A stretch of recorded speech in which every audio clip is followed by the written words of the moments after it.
China की कहानी दो बड़ी नदियों के किनारे से शुरू होती है, येलो रिवर और यंगत्से रिवर। ये नदियां सबसे पहली चाइनीज बस्तियों के लिए जीवनदायिनी थीं, जिनसे एक ऐसी सभ्यता का जन्म हुआ जो हजारों सालों तक चली। आर्कियोलॉजिकल एविडेंस बताते हैं कि यहाँ 7000 ईसा पूर्व में खेती करने वाले लोग रहते थे। ये पहले चीनी लोग बाजरा और चावल जैसी फसलें उगाते थे, जिससे एक स्थिर और समृद्ध समाज की नींव पड़ी। जैसे जैसे ये समुदाय बढ़े, वैसे वैसे इनका ज्ञान भी बढ़ता गया। उन्होंने अप्रत्याशित नदियों के पानी को मैनेज करने के लिए जटिल सिंचाई प्रणालियां विकसित की, जो उनकी कुशलता का प्रमाण है। उन्होंने मिट्टी के बर्तन बनाने की कला में महारत हासिल कर ली, जिससे सुंदर और उपयोगी बर्तन बनते थे। उन्होंने लिखने की अपनी प्रणाली भी विकसित की, जो नॉलेज और संस्कृति के प्रसारण में एक महत्वपूर्ण कदम था। यह काल, जिसे न्यूलिथिक एरा कहा जाता है, यांगशाओ और लोंगशन जैसी अलग अलग संस्कृतियों के विकास का गवाह बना। इन संस्कृतियों ने सुंदर जेड नक्काशी और मिट्टी के बर्तन बनाए, जो उनके कला कौशल और मान्यताओं को दर्शाते हैं। लोंगशन संस्कृति विशेष रूप से अपने काले मिट्टी के बर्तनों और अपने चार दीवारी वाले शहरों के लिए जानी जाती है, जो बढ़ते हुए सामाजिक संगठन और सुरक्षा की आवश्यकता को दर्शाते हैं। येलो और यंगत्से नदियों के किनारे इन शुरुआती संस्कृतियों का उद्भव एक लंबे और समृद्ध इतिहास की शुरुआत का प्रतीक है। यह चीनी लोगों के धैर्य और कौशल का प्रमाण है, जिन्होंने एक चुनौतीपूर्ण वातावरण को एक महान सभ्यता के पालने में बदल दिया। बिखरे हुए नियोलिथिक गांवों से एक एकीकृत साम्राज्य में परिवर्तन एक क्रमिक प्रक्रिया थी, जो शक्तिशाली राजवंशों के उत्थान और पतन से चिह्नित थी। प्रागैतिहास की धुंध से उभरने वाला पहला राजवंश शांग राजवंश था, जिसने लगभग 1600 से 1046 ईसा पूर्व तक शासन किया। शांग ने एक केंद्रीकृत सरकार और एक शक्तिशाली सैन्य बल की स्थापना करके अपनी शक्ति को मजबूत किया। उन्हें लेखन की एक जटिल प्रणाली विकसित करने का श्रेय भी दिया जाता है, जो भविष्यवाणी के लिए उपयोग की जाने वाली ऑरेकल बोन्स में स्पष्ट है। शांग राजवंश का शासनकाल निरंतर युद्ध और विस्तार से चिह्नित था। उन्होंने पड़ोसी कबीलों के खिलाफ अभियान छेड़े, जिससे एक विशाल क्षेत्र पर उनका नियंत्रण मजबूत हुआ। हालांकि उनकी शक्ति पूर्ण नहीं थी। इस अवधि के दौरान स्वर्ग के अधिदेश की अवधारणा का उद्भव हुआ, जो शासक के अधिकार को तब तक उचित ठहराता था जब तक वह न्यायपूर्वक और लोगों के लाभ के लिए शासन करता था। शांग राजवंश ने अंततः झोउ राजवंश को रास्ता दिया, जिसने 1046 से 256 ईसा पूर्व तक लगभग 8 शताब्दियों तक शासन किया। झोउ काल की विशेषता एक विकेंद्रीकृत सामंती व्यवस्था है, जहां क्षेत्रीय सरदारों ने राजा के प्रति निष्ठा की प्रतिज्ञा की थी। इस अवधि में कन्फ्यूशीवाद और ताओवाद जैसे प्रभावशाली दर्शनों का भी उदय हुआ, जो आने वाली शताब्दियों तक चीनी विचार और संस्कृति को गहराई से प्रभावित करेंगे। देर से झोउ राजवंश, जिसे युद्धरत राज्यों की अवधि के रूप में जाना जाता है, तीव्र संघर्ष और उथल पुथल का समय था। इस युग में दार्शनिक और बौद्धिक बहस में वृद्धि देखी गई, क्योंकि विचारों के विभिन्न स्कूल उभरे, जिनमें से प्रत्येक ने अराजकता और हिंसा के समाधान प्रस्तुत किए। उथल पुथल के बावजूद इस अवधि ने बाद के किन राजवंश के तहत चीन के एकीकरण की नींव रखी। अल्पकालिक किन राजवंश, हालांकि चीन को एकीकृत करने के लिए जिम्मेदार था, जल्दी ही 206 ईसा पूर्व में हान राजवंश द्वारा सफल हो गया। हान राजवंश ने चीन के लिए एक स्वर्ण युग की शुरुआत की, जो 4 शताब्दियों से अधिक समय तक चला और चीनी संस्कृति और पहचान पर एक अमिट छाप छोड़ी। हान सम्राटों ने एक मजबूत और स्थिर सरकार की नींव रखते हुए एक केंद्रीकृत नौकरशाही व्यवस्था की स्थापना की। उन्होंने सैन्य अभियानों के माध्यम से साम्राज्य की सीमाओं का विस्तार किया, विशाल क्षेत्रों पर विजय प्राप्त की और व्यापार मार्गों को सुरक्षित किया। हान के तहत कन्फ्यूशीवाद को राज्य दर्शन के रूप में अपनाया गया था। व्यवस्था, पदानुक्रम और सामाजिक सद्भाव पर इसके जोर ने चीनी समाज के नैतिक और नैतिक ताने बाने को आकार दिया।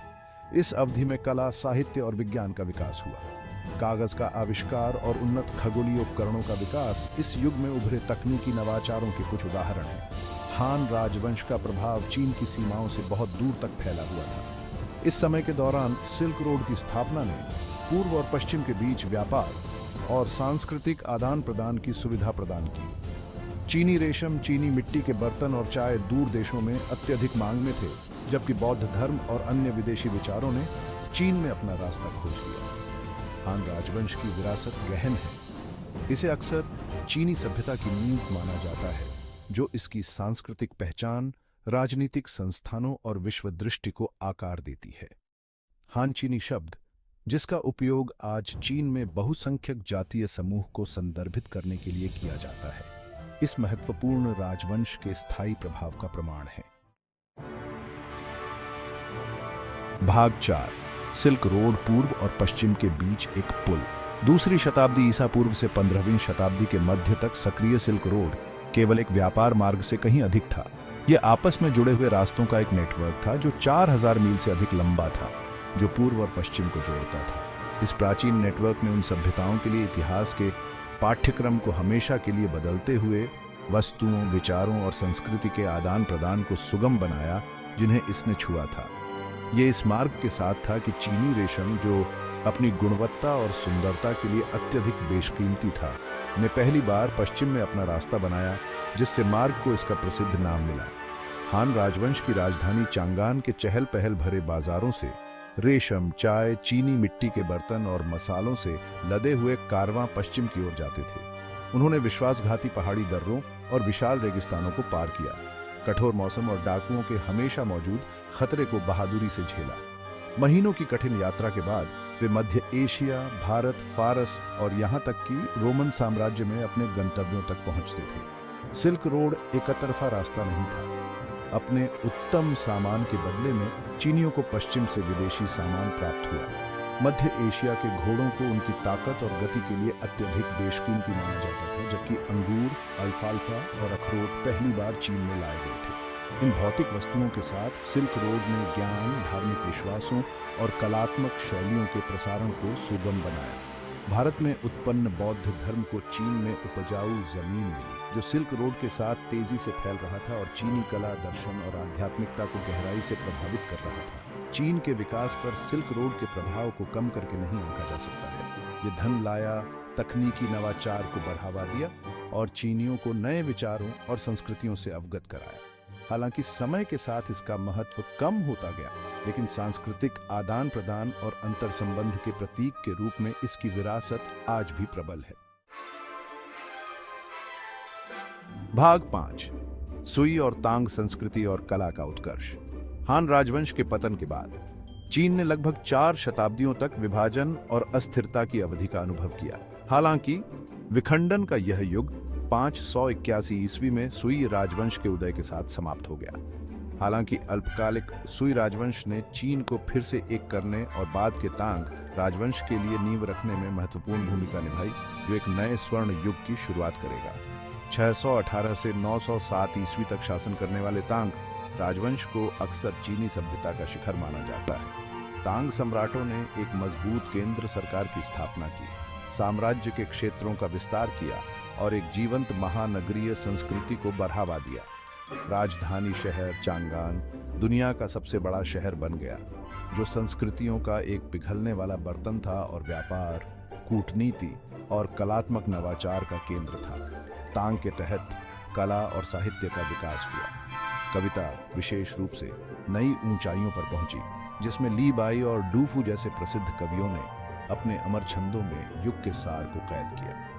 तांग राजवंश के मिट्टी के बर्तन, जो अपनी उत्तम कारीगरी और नाजुक डिजाइनों के लिए प्रसिद्ध हैं, पूरी दुनिया में अत्यधिक मांग वाले बन गए। इस अवधि के दौरान वुडब्लॉक प्रिंटिंग के आविष्कार ने ज्ञान के प्रसार में क्रांति ला दी, जिससे पुस्तकें और अन्य लिखित सामग्री अधिक सुलभ हो गई। तांग राजवंश का प्रभाव चीन की सीमाओं से बहुत दूर तक फैला हुआ था। कोरिया, जापान और वियतनाम सभी ने प्रशासनिक प्रणालियों से लेकर कलात्मक शैलियों तक तांग संस्कृति के तत्वों को अपनाया। सांस्कृतिक आदान प्रदान और समृद्धि के इस युग ने पूर्वी एशिया पर एक अमिट छाप छोड़ी, जो आने वाली शताब्दियों तक इसके सांस्कृतिक परिदृश्य को आकार देती रही।